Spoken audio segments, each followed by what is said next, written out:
So welcome everyone to tonight's Merton Conversation, China and the West. As you will all know, this year is our 750th anniversary of the foundation of Merton. Our college and statutes have served as a template for other colleges through time and throughout the world, and we are immensely proud of this. We've put together a full and varied programme of celebratory events, just like tonight, to draw together the Merton family, the global Merton family. And this means the fellows, the students, the staff, our many alumni, and our many friends.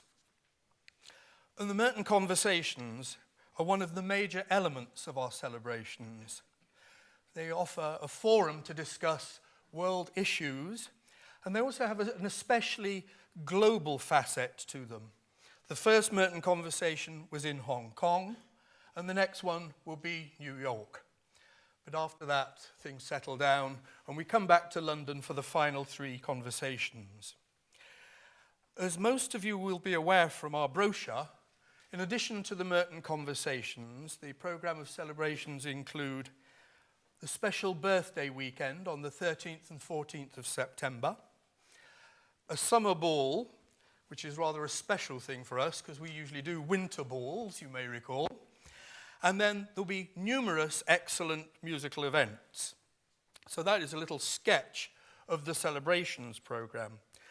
But I'm fond of saying that a good anniversary actually turns on 2 wheels. Of course, there's the celebrations, but there's also a fundraising campaign.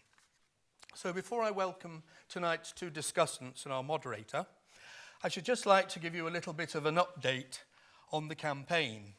As you will know, we're working to a goal of £30 million to help secure the college for the next stage in our history. And I'll begin with the official news. I'm delighted to tell you that we have reached £27.5 million, but it's like breaking news on Sky Television. We've just heard in the last few days that all being well, in the coming days, we shall receive an additional $1 million. So things are really looking up, and it's a very exciting time. But as we begin to think about closing that gap from 27.5 million plus a bit, plus getting to 30 million, it's salutary, I think, also to think of the beginning of the campaign as well. And so tonight I'd like to especially thank Professor Dame Jessica Rawson. She worked so hard to hand over a college in the excellent condition in which I found it. And in particular, turning to the campaign, she worked on it between, I think it was August 2007 and August 2010. And after that, of course, I came.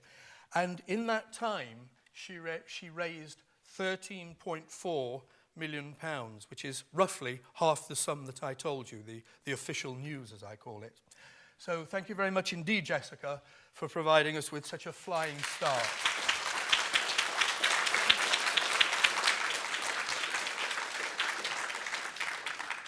We have actually also got another goal in our campaign. So in addition to seeking to get £30 million, we also want to achieve a participation rate this year of 40%. This means get 40% of our alumni to give something to the campaign, no matter how big, no matter how small. And that way I think we will get to the top of the participation rate league table. And I'm a great fan of us doing well in league tables, since my own football team stopped doing well in league tables. So back to tonight's Merton Conversation. At the first Merton Conversation, we were in Hong Kong, and there everyone agreed that this, the second Merton Conversation, was the perfect follow-on.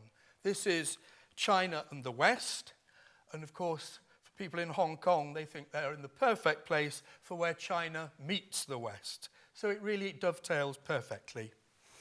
Now, in the middle here, we have our moderator, Professor Rana, and he will presently introduce our 2 discussants, in so much as they need introduction. Before handing over to Rana, though, I just want to say a few words of introduction about him, because we can't expect him to introduce himself. That's my job. So Rana is the director of the University of Oxford China Centre, and his research work focuses on the emergence of nationalism in modern China, both in the 20th century and in the contemporary era. So all of this makes him the perfect choice of moderator, I think, for tonight's conversation, China and the West. Ladies and gentlemen, please give a round of applause to our moderator, Rana Mitter.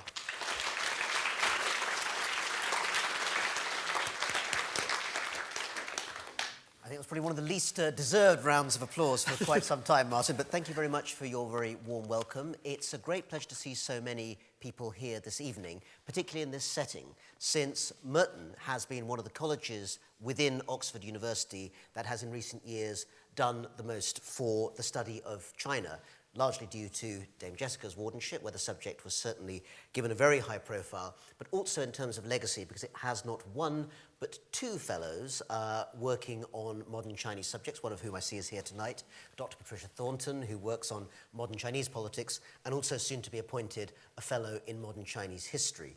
It also happens, as Martin has mentioned in passing at the time, that Oxford is later this year about to open the largest centre for the study of China anywhere in Europe, and one of the 3 or 4 biggest anywhere in the world, the University of Oxford China Centre, which will be opened on Canterbury Road. So it seems an appropriate time to have the Merton Conversation about China and the West, as the two of them come together. And to do that, we have two very distinguished participants in the conversation. On my left is Professor Dame Jessica Rawson. She will be known to many of you, if not indeed all of you here, of course, because of your Merton connections, but her distinction goes rather wider than that. After a distinguished career in the world of the British Museum, she then came as Warden of Merton College in 1996, I believe, Jessica? Is that correct? 1994, I'm sorry. 1994, where she managed simultaneously both to bring the college to the present happy pass, which Martin has mentioned in terms of profile and development, as well as keeping up an immensely distinguished career as one of the world's premier analysts of Chinese archaeology. And in particular, I do remember an incident in the city of Chengdu in southwest China, where I was on a research trip. I turned on the morning Chinese television news, only to see before me 3 very distinguished persons. They were the Tessa Jowell, I think, who was then the Secretary of State for Culture, Queen Elizabeth, and Dame Jessica Rawson, opening the 3 Emperors exhibition, which of course Jessica had written and curated. And I have to say, of the 3, by far the most composed and in command was the one sitting at my left here. So someone with wide experience of working in and with China, and perfect, I think, for this evening's conversation. But we also, of course, have an extremely strong Chinese connection, as well as a connection to public life, with the Chancellor of the University, Lord Patten of Barnes. One of the highlights of my early life, if not necessarily of Lord Patten's early life, was being judged through to the second round of a school's debating competition in 1986 by then the younger Chris Patten MP, something which I'm sure he won't remember, but which we still remain very grateful for some quarter of a century later. The cheque will be in the post. Since that magnificent moment in public life, which of course has defined Chris Patten, he has gone on to some other things as well. Serving with distinction in the Conservative cabinet under Margaret Thatcher and John Major in a variety of positions, including Environment Secretary and, of course, as the chairman of the Conservative Party.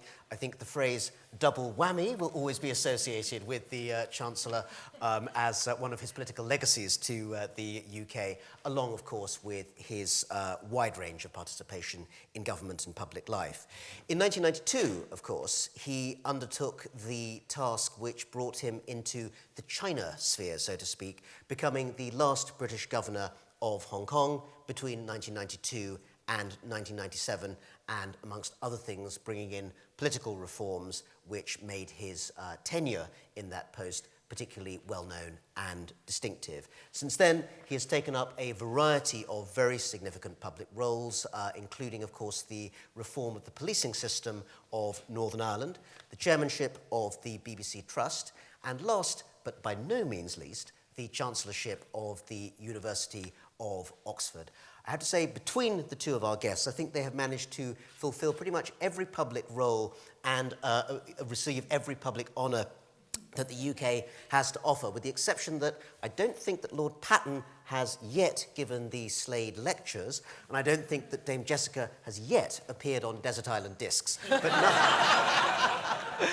But nonetheless, despite those two slight flaws in their otherwise flawless CVs, it's a delight to have them this evening. Would you please welcome Lord Patten and Dame Jessica Rawson?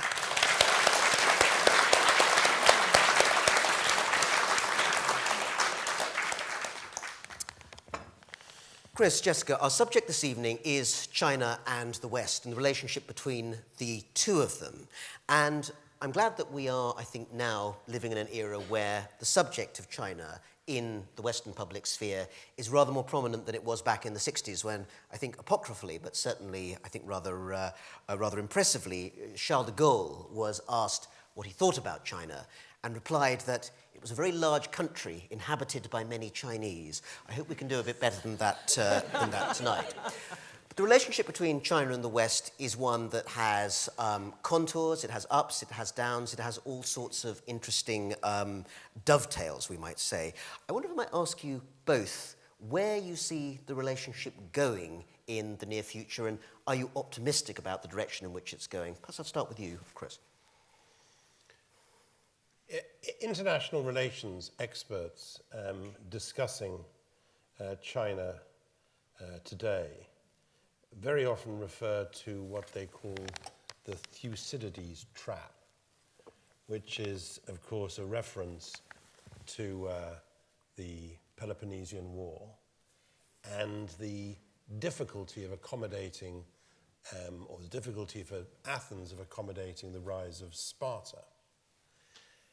And it's become particularly a part of the discussions on this subject because of the ceremonies around the centenary of the First World War, the discussions about the difficulty of managing the ascent of Germany, with some people, including recently the President of the Philippines, getting into hot water by comparing that problem and later events in Europe with what has been happening in China.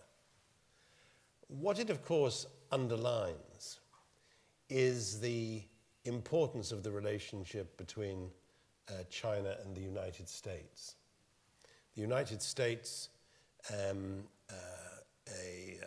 hyperpower, as Hubert Védrine called it, the United States, whose economic preeminence and whose political preeminence seems to some to be challenged by the rise of China, the economic rise of China. What's certainly true is that China will be the largest economy in the world within the next 10 years or so, maybe shorter. It will still, until mid-century, be the largest country in the world, though probably by 2040, the largest population in the world will be Indian. The second largest population group will be Chinese pensioners. And that's a demographic factor which is going to be extremely important in charting what happens in China in the next few years. So my simple answer to your question is I think the emergence of China, having joined the global economy in 1979, and just to give you one comparison, in 1979, China exported in a year rather less than China today exports in a day. That's been the transformation of China over that period. And what happens next depends, it seems to me, on two things. First of all, how the United States manages this relationship. I don't mention Europe because I don't think that we're a player in this big game, even though we're China's largest trading partner. How does America handle this relationship? How does China handle it, and in particular, its relationship with other Asian countries? To date, China having, I think, made the terrible mistake of trying to get other Asian countries to say whose side they're on, which has not been very sensible diplomacy. All that, of course, is also going to be affected by what happens in China and whether China is really an exception to the rule that, and the Marxist principle, that sooner or later economics has an impact on politics. Can China manage indefinitely to have an iron grip on politics while technology and the economy give people a greater sense of freedom? Some of us doubt whether that's possible, but anybody sensible will hope that China manages to accommodate political pressures without turbulence. Because if there is one thing which is incomparably worse than China challenging for global economic and political leadership, it's China going wrong. The worst thing that could happen to us is division and confrontation between factions and interest groups in China. So a rather cautionary note there to start with from Chris Patten, Jessica. Could we throw the same question to you? China and the West, whatever happens, will be very much entwined with each other for decades to come, no doubt. Are you optimistic about the direction that relationship is going in? Well, having just listened to Chris, he's defining it in terms of America, and I think that's correct publicly. What matters to China is whether it gains respect and equality with America. So that's partly a game for the Americans, and it's very much how they and Australia handle the sea dialogue. But as you know, while I would be equally dismissive about the China's view of Europe, I think they don't rate Europe very highly, I also think we should think more, or just as much, about China in its continental position. And I think it has a very complicated continental position which we spend much too little time thinking about, because we're not part of the great game anymore. If we were still running India, we'd be thinking about it hard. But the most exciting part of my work, perhaps now and perhaps in the whole perspective, is working on China and Inner Asia. And that's been China's big preoccupation for millennia. All its technology comes across Siberia, all its thoughts come across Central Asia, and today it is still preoccupied by Inner Asia, by Tibet, by Xinjiang, by Korea. All of these lie on what I call the arc, the border, the very thick border that lies around central China. And there are 2 or 3 or 5 Chinas. So there's lovely central China, lots of rice and millet. Round it are a gang of people who herd horses, cows, and sheep, like us. And they have caused infinite debate. Now, China not only has to think about its own group, but also Russia. And I think one interesting side, rather than trying to solve the China-America issue, because we're not very influential with President Obama, it would be quite good to reflect on how China is going to get along with Putin and the Stans, because the population of China is immense, and it's moving inexorably into Siberia and the Stans, both mainly commercially. So there's masses of Chinese interaction in this part of the world, which is part of our world, but we can't see it.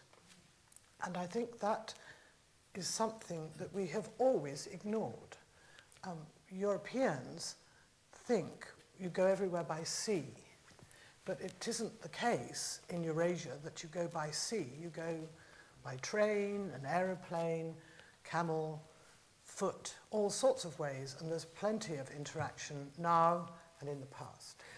Could I just throw that intriguing thought to you, Chris? Because in a sense it seems to be what Jessica's saying here is that when we talk about the West and China, we should be thinking about China's immediate West, that part of the world that gets, incorporated into this general term like Central Asia, which actually, of course, is of great concern to people in Beijing, but which maybe we sitting in this part of the far West don't look at enough. Yeah, although I think that the Chinese relationship with the countries of Southeast Asia is even more important than its relationship with Central and Western Asia. And I say that because of its obsession with resources and the movement of resources. I think there are three principal concerns in Chinese foreign policy. But you know more about this than I do, and so do Merton Fellows. First of all, the Chinese are really concerned about history and territorial integrity. Yes. Secondly, they are really concerned about economic growth and securing the commodities and resources they need to go on growing. Thirdly, they're really concerned about the party remaining in charge. And a foreign policy around those issues isn't determined by the foreign ministry. Oh, no. A foreign policy around those issues is determined by a shifting group of factions. For example, the not very sensible policy that China pursued on Sudan for many years was largely shaped by the oil interests.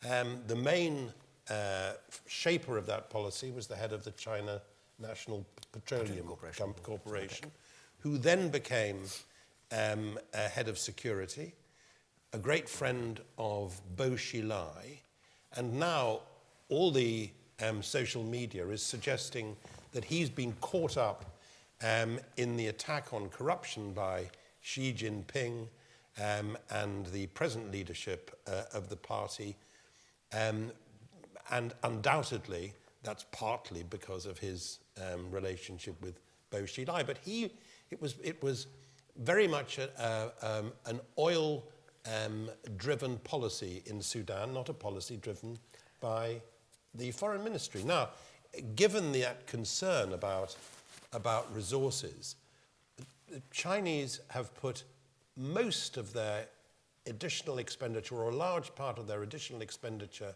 in the last few years, not on the army, but on the navy. And they're extremely concerned about the East China Sea, about the South China Sea, about the Spratly Islands and the Paracels. And if you want to hear people sounding tough about China, talk not just privately to the Vietnamese or to the Filipinos, who have really big anxieties about Chinese maritime expansion. Now the Indians are starting to worry about Chinese movements into the India Ocean. China says they just want to ensure security through the Malacca Straits. They just want to ensure their supply lines to the Middle East and so on. But it doesn't always seem that way to the Indians and others. So I see those security interests in Southeast Asia as just as important, or perhaps even more important than the Central Asia ones, though I agree with you about the Russian relationship, which is, I think, potentially a very scratchy one, not least because of Russian racism. Yes, I think Russia is a really big problem. It's very, very poor alongside a wealthy China. And you talk about oil. I think oil is crucial, but so is water and forestry. And they're rapidly taking large chunks of Russians' forestry and water. But also, you mentioned this sea preoccupation. I see this sweep of the islands that they envisage around them and which they claim as equivalent to their previous policy of trying to control the other side, the Western Arc. Now they're trying to control the Sea Arc. Whether they're actually trying to control it, whether they're trying to break out of it is, I think, a big question. Whether they actually need to be in the Pacific and to face America through the Pacific. But also, I think, though I think we shouldn't ignore the fact that their border dispute and their worries with India are along the Himalayas. And the Himalayas and the whole of Tibet is a crucial resource area. So that I just think that all of us sitting here in Europe think too much about the Navy because we understand it, and not perhaps enough about these mountains and rivers that the China needs to control that affect Central Asia, but also Burma and India. Chris, could I just take you up on one aspect of what you've just said? I think, you know, one of the major economic and indeed political stories of the last decade has been the rise of the Chinese presence in Africa, Latin America, and a lot of that has to do with resource capture. At the same time, do you think that there's anything qualitatively different about the way they're doing that and the way that many Western nations looked for oil or cobalt or gold in Sudan and Zimbabwe and Zambia during much of the Cold War? Even if our own values at home were liberal and democratic, when we were in Africa, we often behaved in a pretty rapacious way as well. Is there anything really qualitatively different about what China's doing now? No, I think they're making the same mistakes that That we did. Both during the Cold War and before it. And some of the mistakes will have pretty disastrous environmental consequences. I remember the first China-Africa summit in Beijing. I was there actually to try to get the International Crisis Group accepted as a group in Beijing, and doing some things for Oxford. I remember reading what's that awful paper called? The Global Times. Global Times. They gave my last book a very nice review. Oh, Chris, good. Well, in that case, it's changed my views about it immediately. The Global Times, or another newspaper, having a story about this conference and quoting a minister from, I think, Sierra Leone, saying how terrific it was. They'd just been given a large loan by China, by the Development Corporation or Bank, and they hadn't had to do an environmental impact assessment in order to get the money. And I think that that's straight back to the sort of games we were playing in the past. What I would just say about your remarks on Latin America and Africa is I think they underline the fact that the Chinese footprint globally is very large. I don't think it's very deep.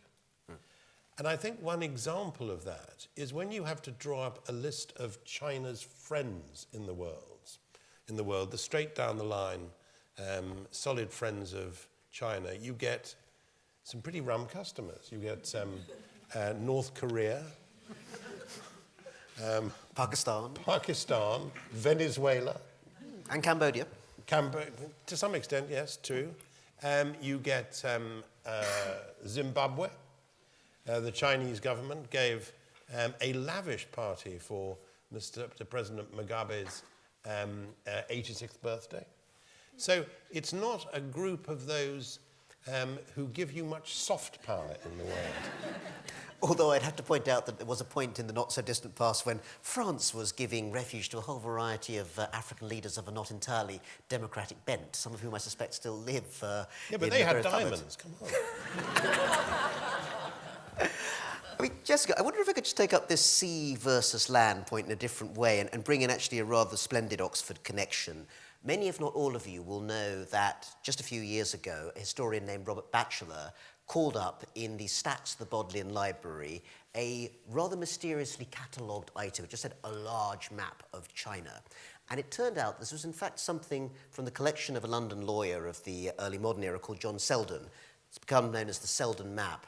And it's an extraordinary chart which basically shows the Chinese maritime routes at the end of the Ming dynasty. So that is in the very early 17th century. In other words, dated about 1604, I think, in the end, they've worked out. And the historian Tim Brooke, formerly professor here, has in fact just written a very fine book about it called Mr. Selden's Map. It's now, I think, on its way to Hong Kong, if it hasn't arrived already, and will be part of a major exhibition at the Hong Kong Maritime Museum in the next few months. But one of the reasons it's excited such attention is that it's the only map that we have anywhere in the world, there's nothing like it in China, which shows the Chinese that early on, in the early modern era, as a maritime trading power, not as people trying to project imperial power across the seas, but rather people who are trading with Southeast Asia and beyond in a way that we find very recognizable from the European experience. Isn't there that long tradition in China as well, Jessica? There's a long, if you like, local tradition of trade. I mean, the shores of the whole of South Asia and Western Asia are littered with Chinese ceramics. So from the 8th century to today, there are potsherds across the whole sea border, everywhere. And so certainly there has been trade.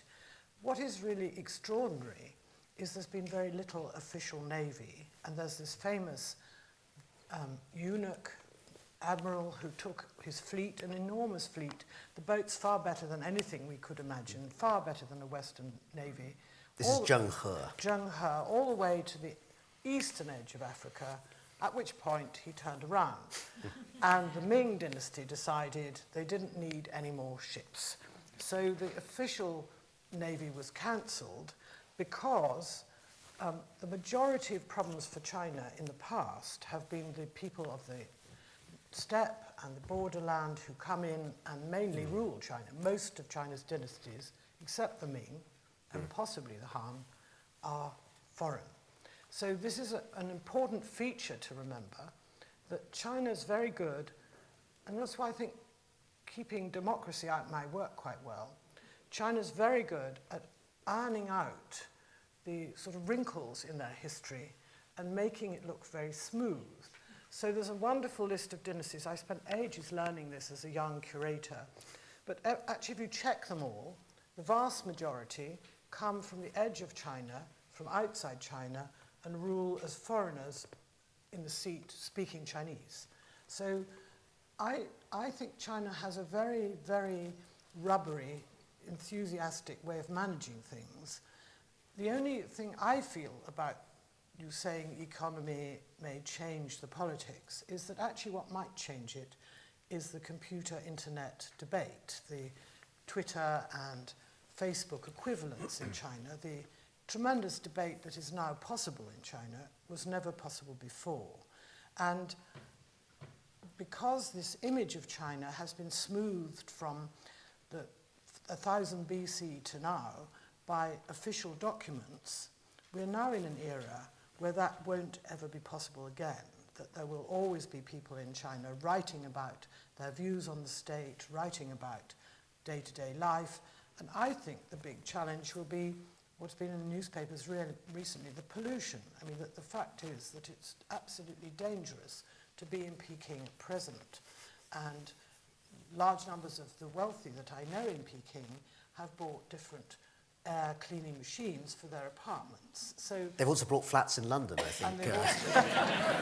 So I think that the combination of the computer interaction and the daily life, which is hazardous food-wise and pollution-wise, will change China more rapidly than my opinion or your opinion or David Cameron's opinion in Parliament in Britain. Mm. But will it also bring about the kind of, I mean, leave democracy aside for a second, and instead think about the kind of civil society groups, you know, people getting together to say, look, we don't want to breathe polluted air, we don't want to drink milk that's been contaminated with chemicals. Is there a way that the Chinese system, I mean, I love this term rubbery, I think I shall have to start using that as the accepted adjective for China, but can the rubber, as it were, sort of stretch itself around that sort of development without going down a more participatory route? I think the biggest question in front of China is, can their educational system create a group of people who can interrogate themselves? They don't need to interrogate the West, they need to interrogate their own culture and decide how they like it. And I think that's pretty difficult. It's a society which is very hierarchical, very well ordered, and above all, I think Chinese students, Chinese young people, Chinese NGOs need to interrogate themselves, not even their politicians. And I think that for all of us here at Oxford, that is a difficult thing to do. Is my essay good enough? Would be, I think all of us should go home every night and say, what will my tutor say? Is my essay good enough? And do the Chinese think that? I think this is something that we in the West understand, but I think it's going to be difficult in China, and I'm not sure that groups is the problem. I mean, China doesn't have many groups getting together to discuss pollution. I mean, Well, it's because they get arrested when they do. I mean, it's pretty inhibiting. And also, parents don't want their children arrested. I mean, there's a big bar to developing the kind of groups you're talking about, which I think is very deep and belongs over centuries. And yet there is a paradox here, and well, first of all, I should say that obviously we don't have anything hierarchical in this country, as I'm sure Lord Patten would agree. But the wider point about education, I think, leads us to a really important area if we're going to talk about the interaction between the West and China that will really be at the centre of the next decade or two of development. And I want to throw something that seems like a paradox to me at you, Chris. On the one hand, I think all of us who come from a Western background would say that the educational, particularly the higher educational institutions of China are under a large number of constraints about what they can do. And yet when we look at internationally recognised league tables, we see that in many very objective senses, some of the top Chinese universities, the Tsinghuas, the Pekings, the Fudans, are producing research in a whole variety of areas that seem creative, internationally well recognised, and potentially giving us a run for our money. Should we be worried? Should we embrace this? What should we think about this phenomenon? Just before answering that, can I just add a footnote to what you were saying about environment and civil society? Because I think it's quite significant that there is a very well-respected website in China called China Dialogue, which is actually run in part by Isabel Hilton, the journalist and very, very distinguished writer. And that has not been closed down. There may be constraints on it, but it does provide a forum for discussion about environmental issues and pollution. And you sort of think that maybe the authorities feel that they need some sort of safety valve on environment. Although I think it's been blocked for the last few months. Has it been blocked? Yes, now? which is a rather worrying sign. I didn't realise that, okay. But yes, it was a very good indication. Bang goes that theory. We see Chris Patten trying to give the benefit of the doubt here. But I think the wider point is a very good one, yes. Education. And your question again was before, just Well, briefly. it's the paradox really that on the one hand we seem to have some very high-scoring universities in China in world league tables, but also it's constrained. Okay. The really, you'd expect me to say this, I guess, the really extraordinary story about Asian universities is in Hong Kong, where there aren't, by and large, any academic constraints, where a community with a population of 6.5, 7 million has 2, probably 3 of the top 50 universities in the world, according to most of the international league tables. Now, you can question the methodology which goes behind those league tables. And, of course, at Oxford, we believe passionately in the league tables which put us in second place around the world, or in first place if you're looking at medical sciences. We're slightly more critical of the ones which put us a bit further down the further down the list. So you can question the methodologies, but what the tables show, above all, is that the United States has the universities in the world most likely to attract the best and the brightest. The universities which get about 42 out of 50 places at the top of the league tables. The Europeans, apart from the United Kingdom, do very badly with only about three universities in the top 50. The Asians are coming up. It tells one several things, I think. First of all, it tells you that if you put more money into higher education, here's a surprise, you tend to get better universities. The Americans spend 2.8% of their GDP on higher education. The OECD average is 1.6. There are only 4 European countries which spend 1.6 or above. We're well behind that, but managed to hold on to having probably the second best higher education system in the world by our fingernails. But how much longer we'll be able to do that, heaven alone knows. There are very good centres of excellence in China and elsewhere in Asia. Singapore, Japan. There are probably, 4 or 5 in China, maybe, ish. And in some areas, in some subjects, nanotechnology, doing fantastic things and huge numbers of citations in learned journals. But you wouldn't actually, in the social sciences, even in medical sciences, if openness is required to do your research on epidemiology, you wouldn't see many Chinese universities hitting the top notes in those areas. I think there are also problems of corruption in some universities. There are problems of patronage in universities which constrain them. I don't doubt that there's a lot of tremendous work being done in Chinese universities, but I don't regard them as big a challenge to our own European eminence in the higher education field as the constant drain to the United States. I mean, I just add one point. We're here to talk about China, not the United States. But a really interesting question to ask is what proportion of young Europeans who go to do their doctorates at American universities come back to Europe afterwards. The figure used to be 50, 60%. When I last looked at it, it was 5 years ago, it was 25%.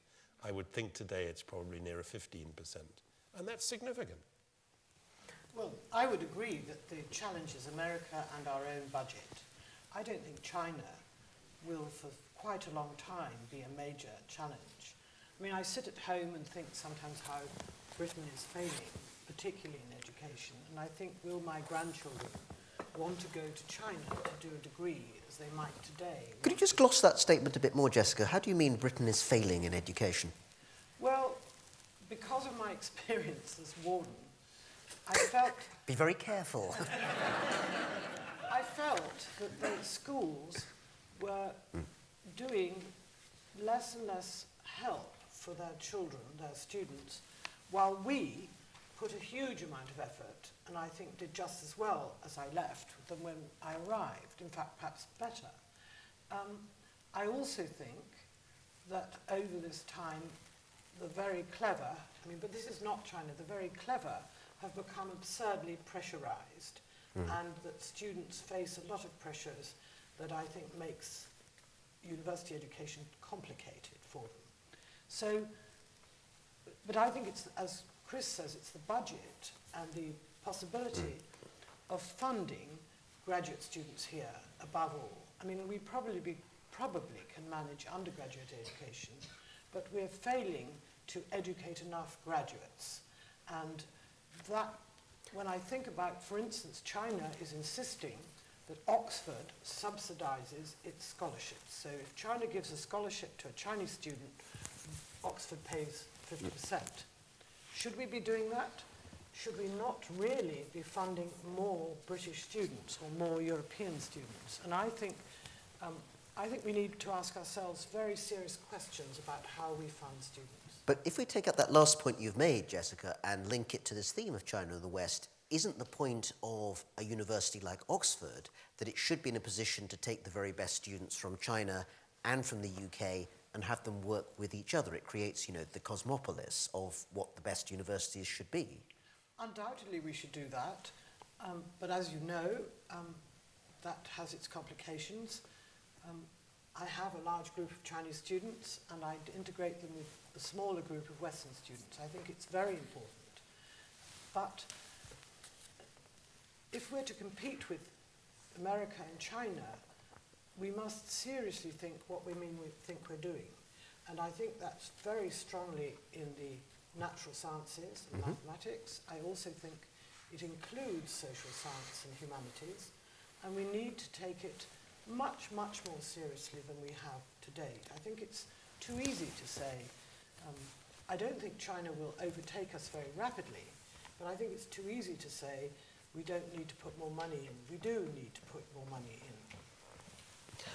I mean, do we take the question of China's scientific and technological capabilities seriously enough at the moment, Chris? I mean, you mentioned almost in passing that, Europe really no longer seems to have a large number of institutions that operate at the very top level. Many of them have gone to the United States. But if on the scientific front, which is perhaps separate from the social science and humanities side where the political difficulties come, they just keep pumping more and more money in, the math scores keep going up, the STEMs, science, technology, education, engineering, medicine subjects keep getting better and better, before we know where we are, we will be talking about an academic environment that does pull in those higher level people, even from the West. Well, I'm frankly or not rather sceptical about central control or central direction of research, which is, I suspect, what China suffers from quite a bit. It's bad enough in here, and it's bad enough here. I still think the greatest breakthroughs are ones that the people who fund research can never imagine. Blue skies research leading to all sorts of consequences we hadn't imagined. If you look at the I think it was the Roosevelt Commission in the late 1930s, which looked at areas where one could expect the next breakthroughs to come. They didn't mention lasers, jets, computers, and so on and so on. But just to make two other points, which one of which Jessica alluded to, and the other of which is a sort of common sense point. Just like those league tables of universities, we find all sorts of reasons for not feeling too discomforted by the PISA statistics, which compare academic attainment at 15 or 16 in all OECD countries, and now increasingly Asian countries as well. And as you know, the top performers are all Asian countries. The very top is Shanghai, and people say, oh, well, it's only Shanghai, and it wouldn't be the same if you went outside Shanghai, and we don't really have to worry about what the Koreans are doing or what the Singaporeans are doing, because they cram their kids so much, and they won't have the sort of rounded education that we have. Well, I'm not sure I buy all that.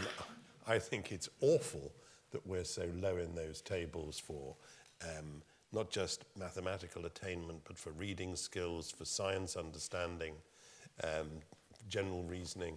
I think it's awful that we're so low, and I think it tells you something about the inadequacies of our education system, one of which is undoubtedly a consequence of families perhaps not being as concerned about it as they should be. And that touches on the common sense point that I was going to make. If the Chinese university system was as good as some people say it is, why is the Chinese middle class so desperate to get its children to study outside China, not just for postgraduate degrees, but for undergraduate degrees as well? I went 3 or 4 years ago to give a talk at Eton. And they said, would I go to a reception being held for the new Mandarin teacher? And I said I'd be happy to go. And I said, oh, a lot of the boys, your boys doing Mandarin. And the head said, yes, particularly the Chinese. And at the time, the latest recruit they'd had was the grandson of the head of the Chinese security services. It must have been more than 4 years ago, Xia Shi. So the middle class, particularly if it becomes, or upper middle class, particularly if it becomes less acceptable to have a Rolex watch or cases from Louis Vuitton, it's still okay to send your sons and daughters to do their A-levels at British and American, or the equivalent at American schools, and to try to get them into European universities. I've always been puzzled by the fact, it's counterintuitive really, that we have more than twice as many Chinese students at Oxford as Indian, because the Indians don't have to learn the language. Well, isn't the charitable view of that phenomenon, Chris, that there is a new generation of Chinese elites who may yet become the next ruling elite, who want to gain the English language experience, want to become cosmopolitan, want to understand the outside world, which is probably the biggest handicap that today's China has in terms of becoming genuinely global. It's really still imprisoned somewhat in a Chinese language-speaking world, and also a set of worldviews that's defined by its own system of politics, and this is a way of actually getting out of that. Yeah, it'll be interesting to see what happens when they go back. Well, could we not just pursue this thing of being shut into their own world from which we are shut out? And I think that's the most serious difference. And I do think... You think we are shut out from it, Jessica? I do, definitely. I think the majority of people are shut out. Perhaps I often feel the more I work, the more I learn, the less I know, don't you? I mean, it's... I never knew anything in the first place, so it was easier for me. Oh, come on. But I mean, very large numbers of young British people, young Oxford students, not so young Oxford students, are going to China in greater and greater numbers. People are learning Mandarin, they are working in China, they are going on tourist visits there. You know, isn't this an opening up? Certainly there are more tourist visits. But at the Foreign Office the other day, saying goodbye to Peter Wilson, a Mertonian, who is now the Deputy UK Ambassador to the United Nations, I think. His colleagues who were taking over the East Asian and Chinese group were saying that Britain is not incredibly interested in China. That though there are people learning Mandarin, there are students here who speak good Chinese, your young colleagues are fantastic. We're a small group who know each other, who talk to each other, and I don't think the complications of China get out. For instance, you, Chris, touched on a very important thing that I think is somewhat different from the West, and that is the role of the family. Families are incredibly important in China. They're the whole lifeblood of society, and parents will do anything to improve the future of their children. Particularly if they've only got one, of course. Particularly if they've Which only got one. increasingly is the case. Talking to young Chinese who I work with, say in Germany or here, they often think that the most important thing that can be achieved is a better way of life. And they mean that economically. They don't mean that academically, they don't mean it in terms of society, they mean for the individual. And I think that's something that we must face up to, that our two societies look at the future for our societies in slightly different ways. And I'm not sure that they're compatible. But can I just challenge that with one question, Jessica, because it is a point which is very often argued. If a society has so much respect for and enthusiasm about families, why are Chinese families so small? I mean, the Chinese fertility rate is now 1.5 and falling. People said after Xi Jinping's speech recently, in which he increased the number of people who were allowed to have more than one child, somebody looked at the situation in Shanghai, where the majority were already in a position where they could have more than one child. The fertility rate in Shanghai is less than 1, which is spectacularly low. Japanese style, actually. In fact. Absolutely. So doesn't it suggest that there's rather more enthusiasm about consumerism than there is about family values, to borrow an old Tory phrase. And that, I mean... Well, I just think that possibly this is where the box problem begins, that the box, which is China, is quite well close to us. If you think actually about their basic and fundamental religion, which is about the role of their ancestors in their lives, I think we shouldn't underestimate that. We don't think about it, we don't talk about it, we make some airy ideas about Confucianism. But what really matters in rural China, it may matter much less in Shanghai, what matters in rural China is concern for the ancestors, for the clan, for the group, the dead. And I understand what you mean about the statistics, but I don't think that means that they're any less attached. The 4 grandparents fall on this one child, and they, you know, the children are brought up often by their grandparents, but with incredible concern and devotion, and they often criticize us for the lack of concern for our small children and for our elderly people. One of the reasons, actually, it seems to me, knowing, and I speak as someone who has, one child myself, one of the reasons it seems to me that middle-class Chinese that I know are keeping to smaller families is a very similar reason to small families in the southeast of England, which is that properties, of course, have become incredibly expensive in the growing parts of China. And in fact, large parts of the middle class who supposedly have lots more disposable income are spending it all on mortgages or deposits or other things. This is actually one of the areas where I think the consumerism in modern China is coming a bit unstuck, because people are actually discovering they're not as wealthy, they're not as happy as they thought they would be when people started to get richer. But there's the famous anecdote, isn't there, about, I think it was a documentary made about young people in China, in which one young woman was quoted in relation to the question of the importance of GDP growth, was quoted as saying, I'd rather be crying in the back of a BMW than happy on the back of a bicycle.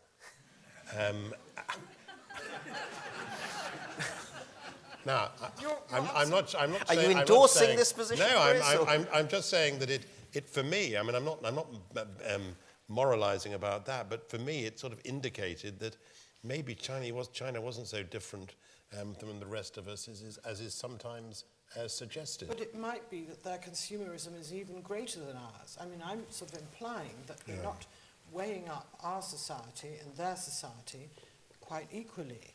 I think that we have a very large concern with the community and the welfare of the poor and the less privileged among us. We would definitely walk across the road if someone fell over and looked as if they were dying.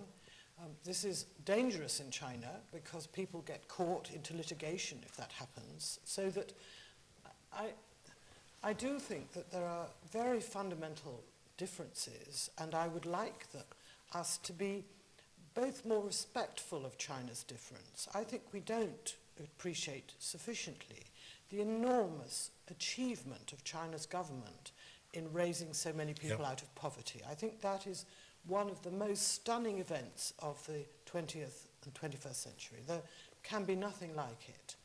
On the other hand, it comes with, the BMW problem and the property problem exacerbated on the lines that we have here in Oxford or London, but on a very big scale affecting millions and millions of people. Can I just take you up on that point about respect?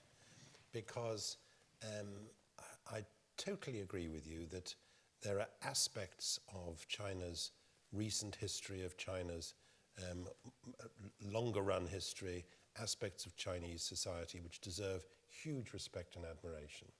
And nobody has lifted more people out of poverty in the history of the world than Deng Xiaoping. It begs the question of why they were so poor in the first place. Yes. But nevertheless, that's a very important point.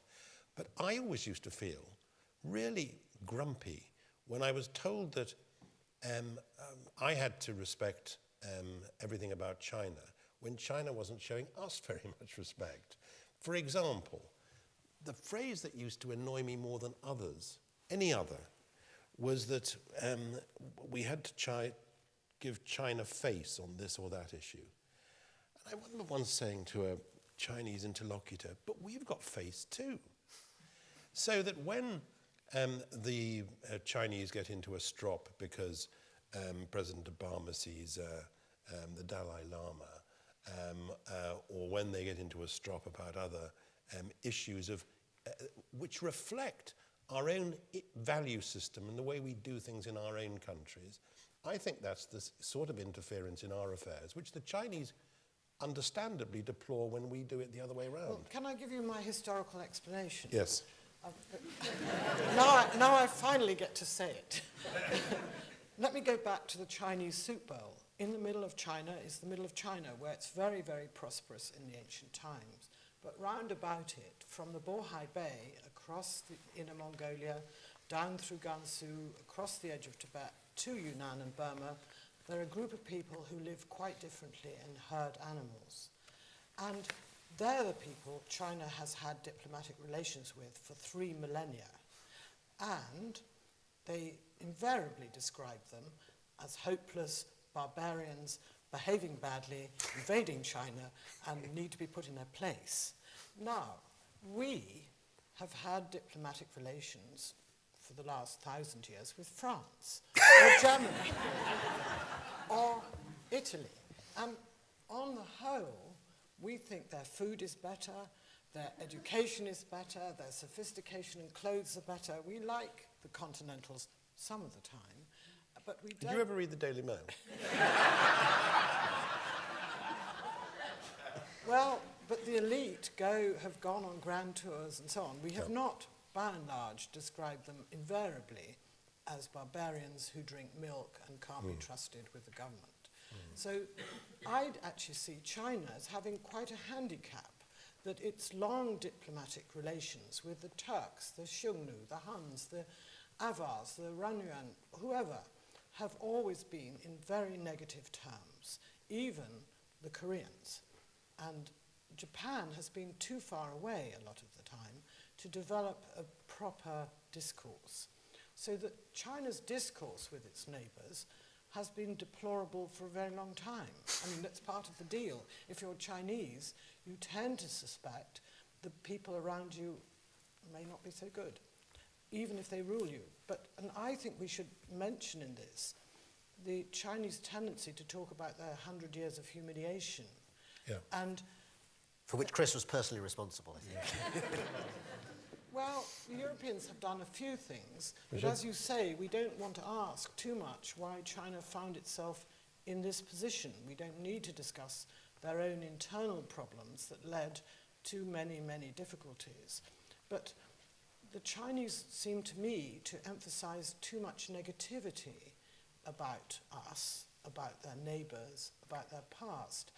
In fact, it would be worth saying that education here is great, and so is at such and such a school. Could I share a brief insight, which again actually surprised me as someone who's been going to China for more than 20 years. Just before Christmas, I was in Shanghai and doing some interviews about the subject of Shanghai's British past. We sometimes forget that Shanghai is many things, but amongst other things, it is one of the great British imperial cities and has the architecture to prove it. And I asked 5 different Chinese middle-class people from different backgrounds. They didn't know each other. What do you think about British imperialism? And what I needed was a kind of fairly stock textbook answer of, well, of course, the British came and invaded and treated us terribly badly and, you know, they humiliated us. And I couldn't get a bad word about British imperialism out of a single one of them. One of them came up with the following line, which was, well, you know, the British being here was a bit like an inoculation. It was painful at the time, but it's done us tremendous good in terms of our health later on. Blimey. So I gave up in despair. So possibly attitudes are beginning to soften a bit. Blimey. I'll ring him up and send him over to you, Chris. It may provide some comfort and. No, I mean, I hope you didn't. I hope the police aren't. I hope they're not helping the police with their inquiries. Well, I have to say it was actually broadcast on BBC Radio in the end, so well, it's now in public. I wonder if we could use that just to talk about Can another... I just ask yeah, no, you sure. something? I mean, Yeah, you know sure. everything there is to know about Chiang Kai-shek. I'm right in saying, aren't I, that it was under Chiang Kai-shek that China started a national humiliation memorial day? It actually emerges even earlier than that under the warlord government, specifically speaking. It's basically one of the things that emerges as a whole sort of 20th century discourse. But in fact, there's a professor at the LSE called Bill Callahan who's written an entire book about the story of Chinese national humiliation and how they've used it. So if you want a one-stop shop on the subject, it's probably quite a good place to go. I want to turn very soon, actually, to our audience here, not least because we've been talking a little bit about the Chinese as if they're disconnected from this conversation, but I see many Chinese people in the audience, and I bet they'll have views. But I want to just spend 1 or 2 minutes asking you, with your particular expertise, Chris, about another great British imperial city, which is, of course, Hong Kong, a place that you know well. Perhaps a canary in the mine in all sorts of ways in terms of the way in which the West and China interact. You go back a lot. Are you heartened by what you see? Are you worried? What's your feeling?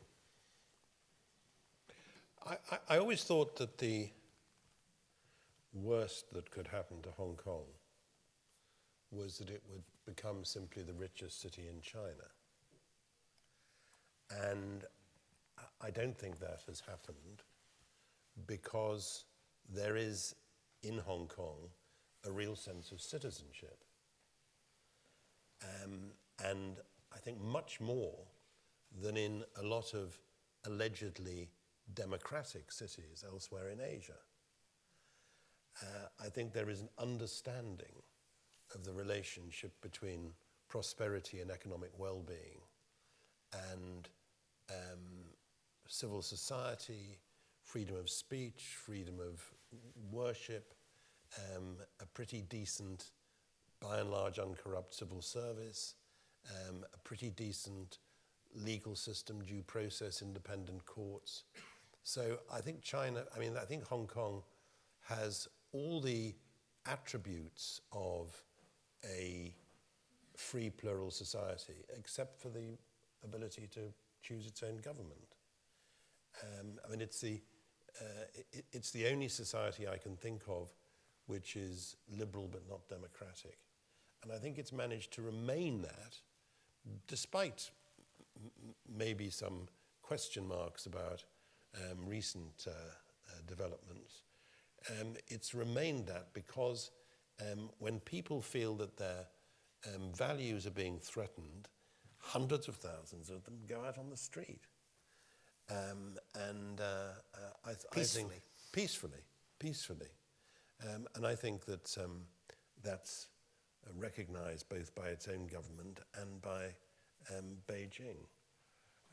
But if you were, let's face it, if you were a member of the Standing Committee of the Politburo, Hong Kong wouldn't be in the top 50 of the problems you look at in your in-tray.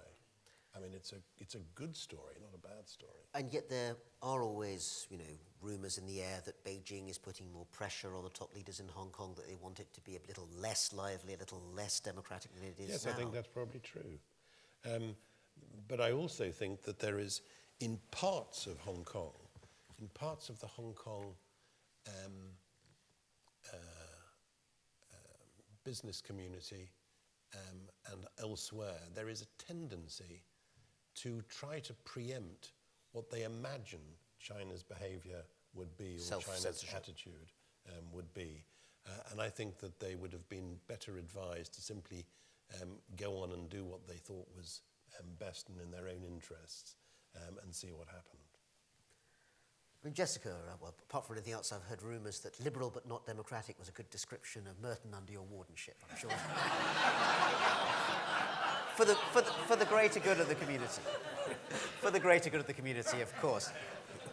Do you think, I mean, there was a time when Hong Kong sat as a sort of, window for the West onto China. Is it a place that still has a special role in terms of being a place that's in China, of China, but different? I think it does have a special role, and I think we owe a lot to Chris for making it so. Quite so. I rather agree with Chris in saying if I was waking up in the morning as a member of the Standing Committee of the Politburo, Hong Kong would be at the bottom of the in-tray. And what I would like us all to think is that perhaps China might come round to being able to say that Hong Kong is successful. And I think that is probably not what they're going to say. And that's probably the single biggest drawback about Hong Kong. It's a great success, but no one's going to say so in Beijing.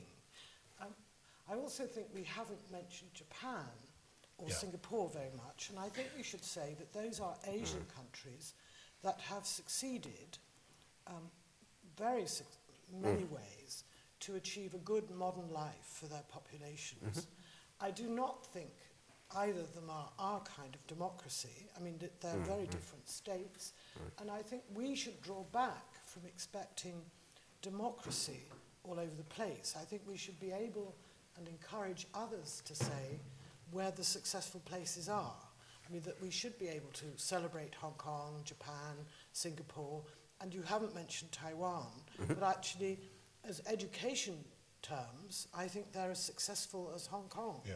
And that shows that a certain kind of openness and good contact with America in that case has led to a very highly educated, sophisticated set of students I've taught, academics and so on, so that Asia is capable of great success. What I think we haven't caught in our butterfly net is what is the ingredient that perhaps escapes China. I'm less convinced that its educational system is that successful as Japan or Singapore.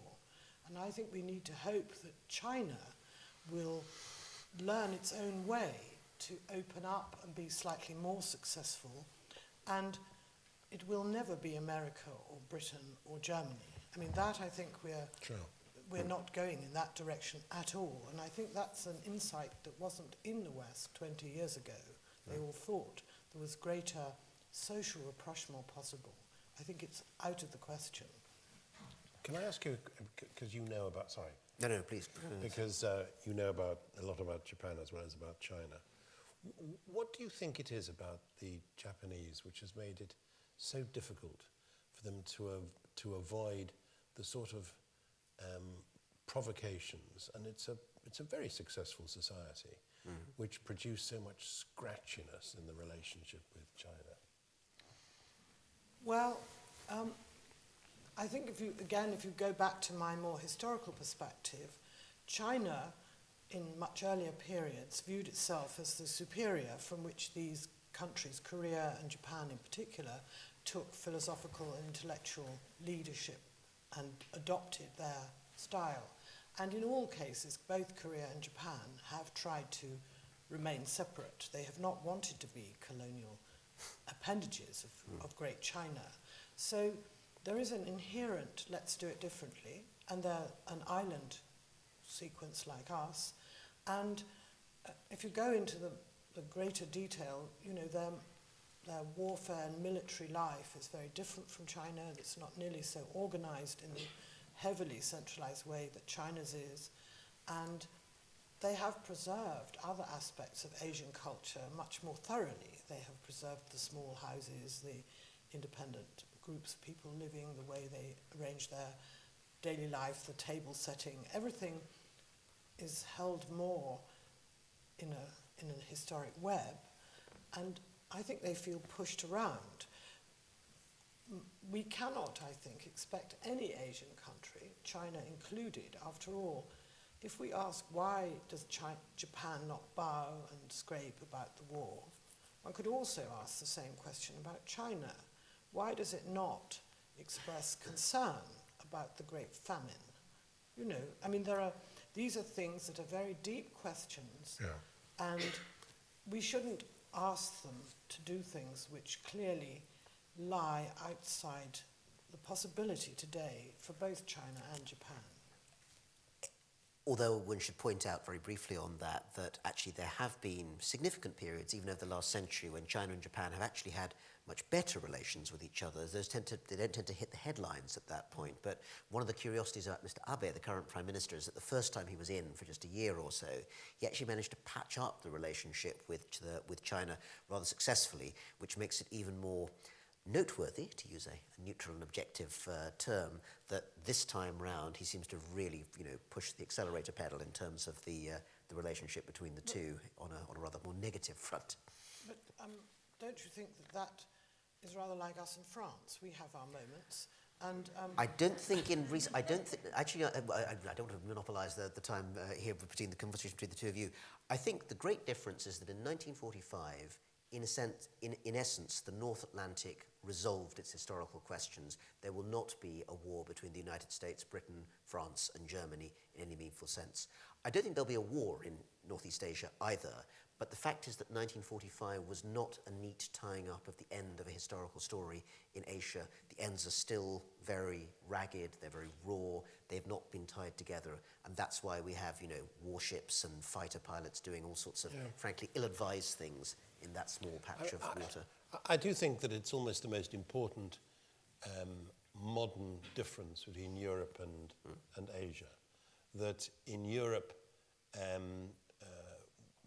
there was a historic reconciliation between France and Germany, which was not easy on either side, but best exemplified by that photograph of Mitterrand and Kohl at the ossuary in Verdun.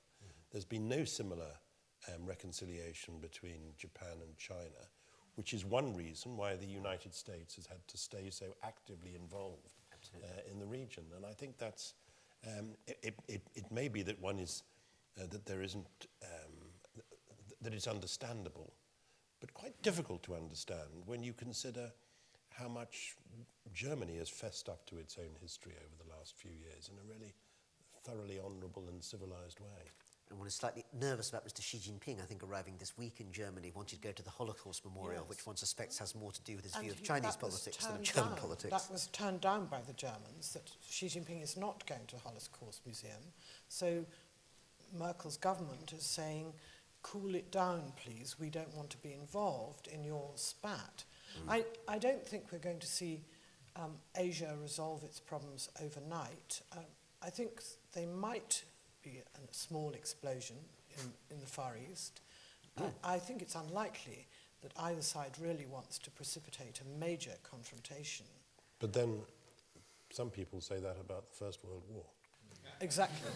Right, we've now just set the tone for a lovely, relaxed Friday evening, I think it's fair to say.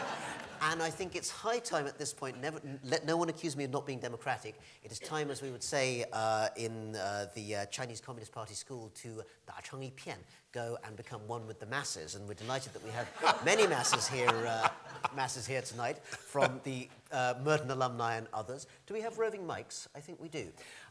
We've got, I'm sure, a whole variety of questions. I think in the front row we have Dr. Patricia Thornton, who is university lecturer in the politics of China and a fellow of Merton College. And I think, Tia Thornton, you have a question for us. I do indeed. I actually have a question for each one of you, if that's all right.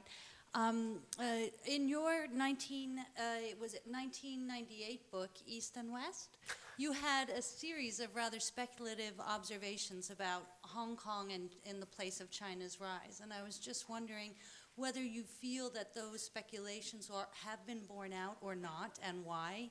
And in particular, I was struck by this idea that liberal but not democratic, not a model I would have wanted for Hong Kong, but I'm wondering whether, and I don't think that's a model Hong Kong people want for Hong Kong, but whether or not that might be the model that China wants for Hong Kong. And then for my former warden, I would like to ask her, one of the reasons that I think the relationship between China and Hong Kong has become so fraught recently is also about ethnicity. When you look back over the long sweep of Chinese history, are there any historical models of China, Han China, managing its relationships better with ethnic peoples than it does today? I wonder if we could get some brief answers from our Well, speakers. I think that socialist countries normally want societies which are democratic but not liberal, because it enables them to define democracy. And I certainly don't think that the extent of pluralism in Hong Kong is something which the Chinese find particularly acceptable. They do quite like, at least for the commercial sector, a legal system which provides equity, which is why so many mainland companies make their contracts in Hong Kong so that they can be justiciable in Hong Kong if anything goes wrong. On the first question you raised, I think Hong Kong has played an important role in the internationalization of Chinese finance and the Chinese and the support for exporting industries and the provision of quality control. Where it hasn't made an impact is in the fight against corruption, and it hasn't made an impact, I think, in raising standards in the public services, which is, I think, one reason why, as you were saying earlier, why issues like food safety and health standards are such big issues of public trust in China. It's one reason why all those mainland mums were trying to get into Hong Kong to buy milk powder every day and every week. So I don't think that, I used to hope that the quality of the public services in Hong Kong would provide a lesson for the mainland, and I don't think that's happened. Jessica, the point about ethnicity and diplomatic relations. Well, I think China's been much more broadly ethnically mixed than we ever give it credit for. The Tang dynasty, which is regarded as the great golden age, is ruled by people who are 3/4 foreign. They're partly Turk. And the Turks are East Asians. And they ran a very, not liberal state, but very open state, always at war with the Turks, but quite prosperous and with a whole mixture of foreigners in their government. So that we, I think, are too taken in by what I call the rubbery story, that, it all looks rather beautifully Chinese, but actually they managed to run a very complicated state with a mixture of foreign generals and Chinese generals fighting the Turks. Now, the Manchus are much the same, that in the 18th and 19th century, I think China had some of the greatest emperors in the 18th century that it has ever had, and greater than any of our rulers in many ways. Perhaps Elizabeth I can compete with Kangxi. But Kangxi is one of the great rulers of the world, and a liberal, open-minded, welcome foreign information and science, the Jesuits. And at that stage, a joint state was achieved with Manchus and Chinese in the government and in the army. So I think China has plenty of experience, and I don't know if any of you have visited China built a pontoon bridge across the Yellow River in 724, and they erected statues of the main ethnic groups on the bank as part of the iron fixings to hold the pontoon bridge in place. These are cast statues of the Tibetans, the Mongolians, the Turks, and the Chinese. And this is a highly auspicious area, with images of the pole star mixed in. I think they valued their mixed society and realized that to run this huge area, they had to embrace people, even if the official documents said something else. Thank you. Hands in the audience. If you see a gentleman at the back there, mic coming to you, sir. Well, I hope a mic's coming to you. Yes, I think it is. And do tell us who you are as well.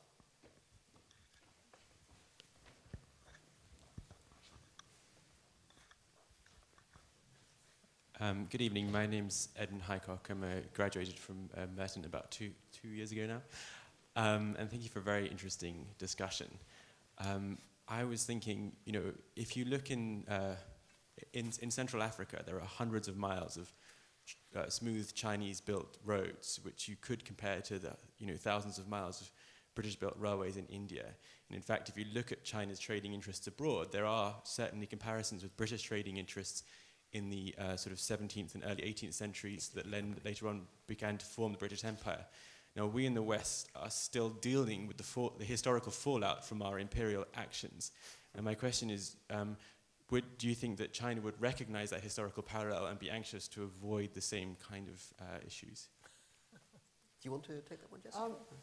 I think that they hope by not requiring adhesion to the Chinese system, not the Chinese central government, so to speak, that they're going to avoid it.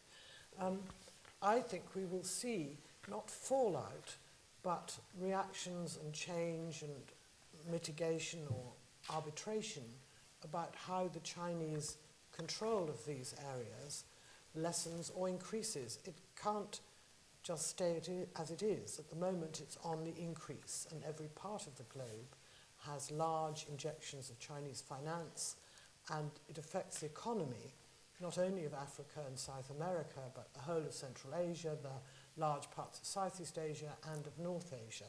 So it will be interesting, but I'm afraid we have to wait 50 or 100 years to see what happens. Well, we don't have to wait that long, but we have the last imperial governor here on imperial fallout, Chris.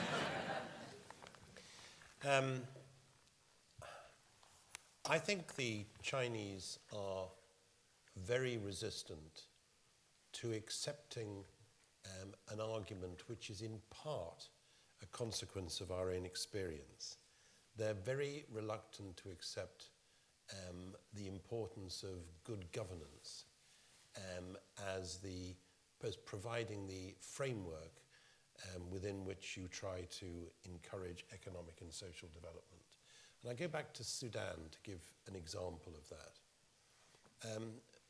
Sudan has been an extremely important oil resource for China. Sudan, about 70% of Sudan's exports go to China. Sudan has at times been responsible for about 10% of Sudan's oil. China secured that amount of oil partly by its relationship with the Sudanese president, Bashir. Bad lot.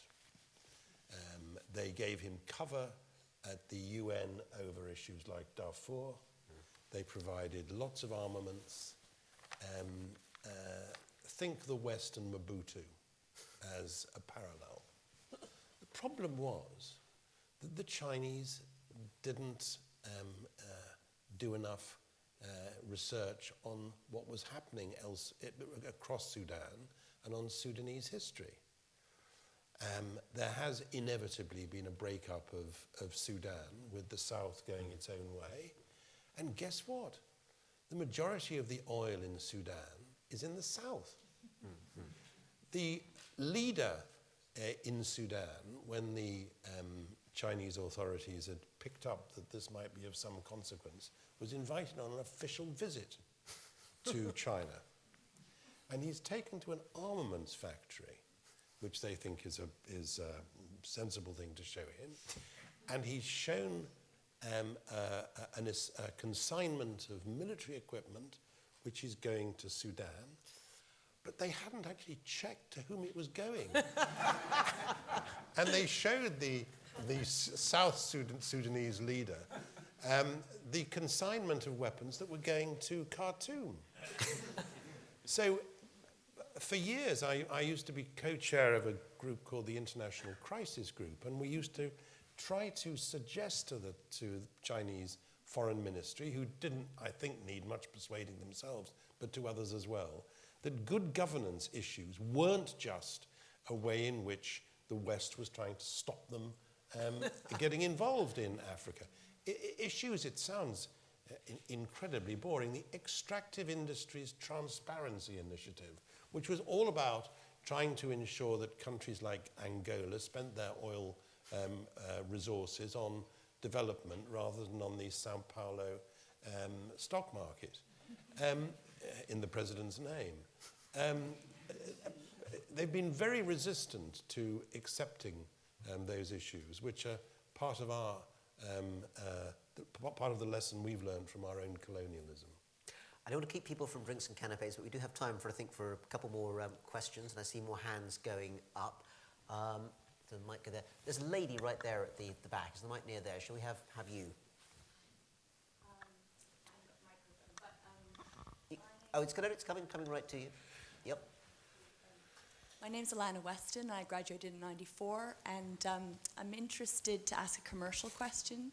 And I'm wondering, as a shopkeeper, I see many Chinese buying luxury goods in the UK and certainly in Europe, where they have a better visa situation. Given your historical perspective, will there come a time where these people anxious for foreign goods will rather retreat and create luxury goods of their own, under their own brands and under their own names, or will they always seek for foreign and European goods? Don't know. Oh, well, I have to say, yeah, Jessica, go ahead. I think that the brand issue is one issue and luxury is another. I'm very surprised myself that China doesn't use its incredible history in silk weaving and other related very complicated technologies to make very high quality clothes and textiles for export. It's in a brilliant position to do so. And I think this is what my friends tell me. They all want to be, they want to experiment with everything that the West has done. So they seem to suggest that the world evolves in only one way, and that way is through first the fridge and the colour television and the BMW, and then the Gucci handbag and the Louis Vuitton and so on. So that they have got in their minds, you know, the old Stone Age, the new Stone Age, the Bronze Age and the Iron Age. Only it's gone through Louis Vuitton and Gucci and so on. So actually, one reason I admire Japan is that they have succeeded in doing something to us that I think we haven't noticed. I'm looking for my phone, which went off, unfortunately. Is that Louis Vuitton there, Jessica? No. This phone is like a little Japanese inro, a lacquered piece. And I think the Japanese have imprinted on us something very beautiful that is Japanese, the soft, smooth, rounded and slightly shiny surfaces of our computers, mobile phones and so on. That probably they think they've done with technology. But I do think China could do it, but they have to find their own route. This one is monopolized by Japan, and they have to find another route, I would have said in the silk textile area, but at the moment they're still saying, we haven't had enough BMWs and Gucci handbags, so let's have a lot of those today. And I hope at the moment it's greatly benefiting you. Well, Chris, I wonder if you're planning to buy a high-R fridge anytime soon. I think that nouveau riche culture is the same in every society, and people want to be seen to be buying lots of goods, mostly because their brands are well known or because they're known to be expensive. A lot of what the Chinese buy on the basis that it's expensive is of course very good. I mean, they're the largest purchasers now of first growth clarets and of extremely expensive cognacs. And I think it is now less frequently the case that Chateau Petrus is drunk with Sprite. But still with Coca-Cola. I saw other hands up. Could we make sure we get... Perhaps we'll take a couple of questions and then sort of bring them back, just because we'll probably want to finish in a few minutes, but to try and get as many in as possible. We've got a gentleman here in the middle, and then let's move it to the gentleman there and get the... sorry, the mic is having to travel rather a long distance. We want to cover all parts of the room. Perhaps this gentleman first and then pass it along to that. Let's have the two questions and then come back to our... Me first? Oh, right, well, sorry, I hadn't actually spotted you, but sure, why don't you join in? Let's have three and then... Well, it probably fits in the sense that it's rather related to the previous question.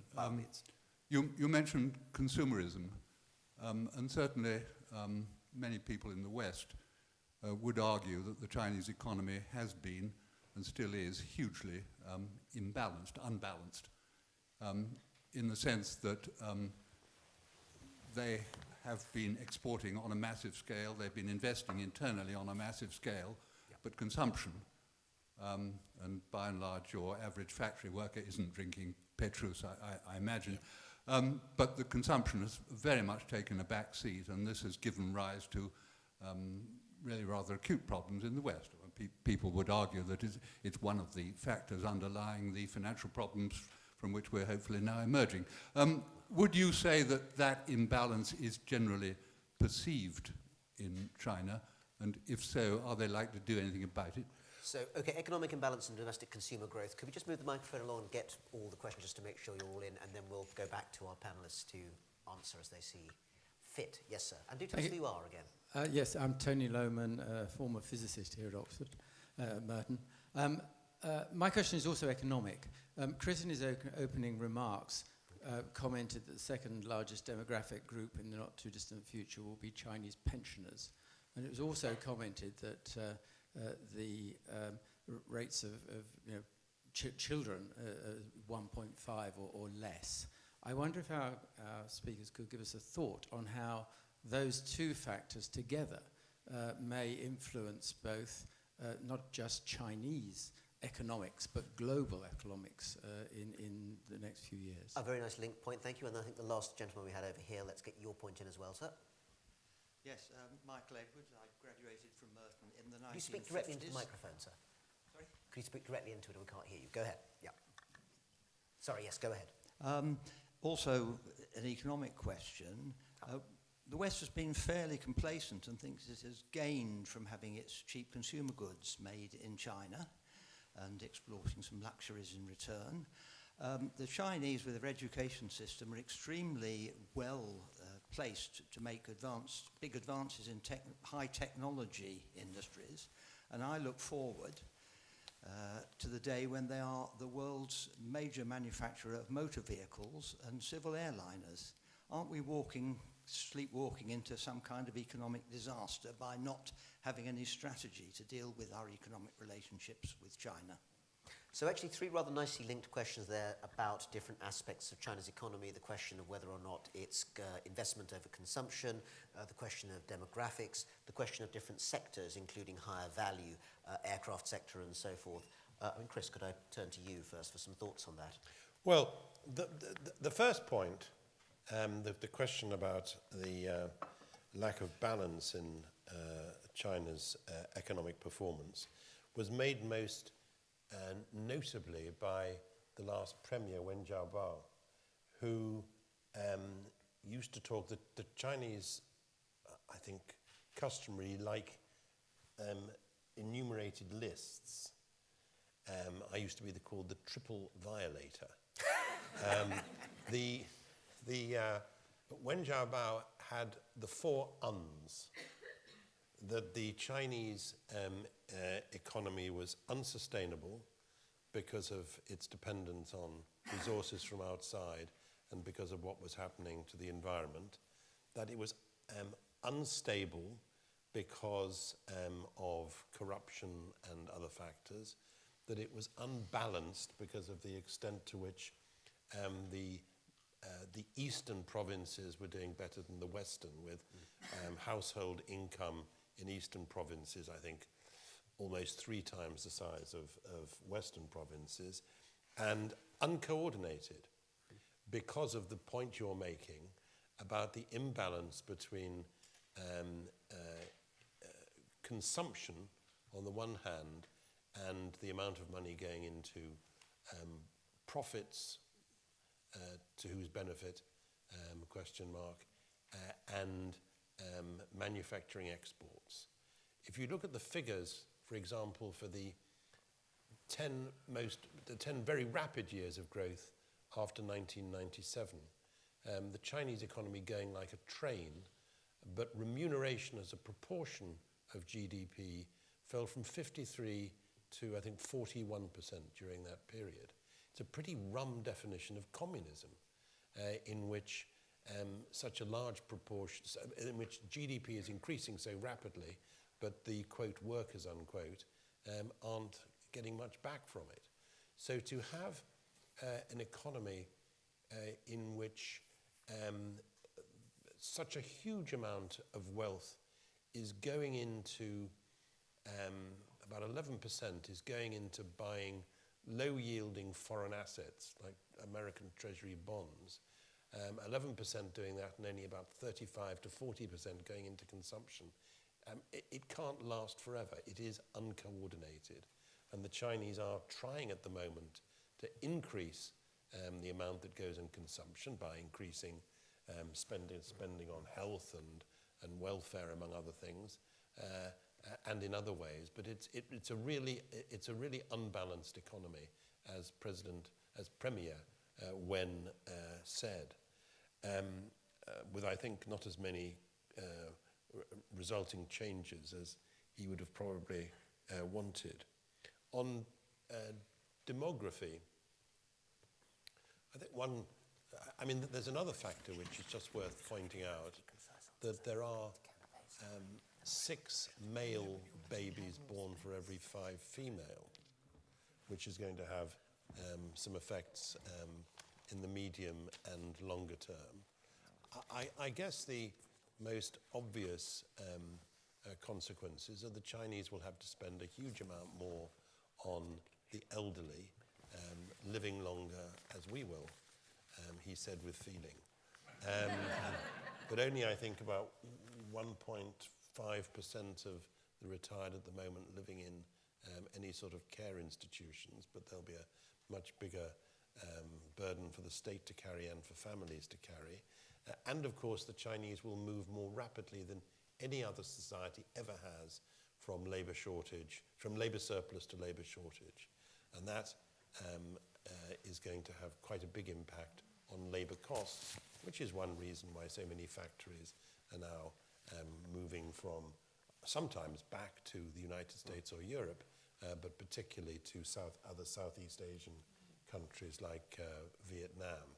I passed the other day driving from Halong Bay to Hanoi, the Samsung factory, which I think employs in Vietnam 50,000 people. It would be large even by Chinese standards. And should we have plans for industrial sectors in order to compete with the Chinese? Well, this is where my liberal economics will show. We used to have a plan for the British car industry when I was much younger, and it didn't seem to be spectacularly successful. The Chinese bought all those companies in the end, didn't they? Yes, or the Indians, and they're doing rather well with them. So I'm not sure I agree with you there. I do think it's noticeable that the Chinese are still having to buy civil airlines from the West, and I think it's also notable that the engine for the most successful and widely bought Chinese car was bought from Europe. So we still get quite a lot right. I mean, Jessica, you've no doubt been on many bone-shaking Beijing buses. Would you like to fly on a Chinese Airbus? I think that we, as usual, I just think that we're not completely seeing the whole picture. I agree with everything Chris says about China and its economy, but people have been expecting disaster in China for the last 30 years. But what we see is absolutely upward movement and basic success. I still think the pollution in Peking is going to be very serious, and that alone may do more harm than anything we can think about. And we should spend a bit more time thinking about why China is not Britain and why it's different. And we should spend more time in educating our 6 and 8 and 10-year-olds and make sure that their lives are fruitful, energetic, and driven to the kinds of lives that we would like them to have. And we should not be worrying about, we're a tiny country, China is immense, and we're not going to be China. But China has immense problems as well as immense success. So we need to look at it in a slightly more balanced way.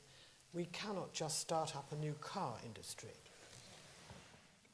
Can I just add if we're getting to sort of postscript time, I just want to add one postscript to everything we've said so far. If Deng Xiaoping really did say to get rich is glorious, though he might not have done, because very often you find that these, like the suggestion that Zhou Enlai, when asked about the French Revolution, is said to have replied, "It's too early to tell." And everybody thinks that just shows a wonderful historic sense. Actually, he was talking about the 1968 riots in Paris. But it's only in the last, I think, 2 or 3 years that that's been confirmed by the person who was his interpreter at the time. But I just want to make one small but important point. I think there is growing evidence in China, whether it's the growth in the Christian churches or Falun Gong or other developments in civil society, that there is a real spiritual yearning in China which isn't satisfied by GDP growth. And I think that is extremely encouraging and just confirms for me that while it's a great civilization trying to be a state, a great civilization, the people aren't hugely different from the rest of us. Well, thank you for that. And I think there's a certain yearning at the moment in the audience, which may be satisfied by another quote from a great Chinese writer, the poet Li Bo, who wrote, "Ah, a cup of wine, is this not happiness?"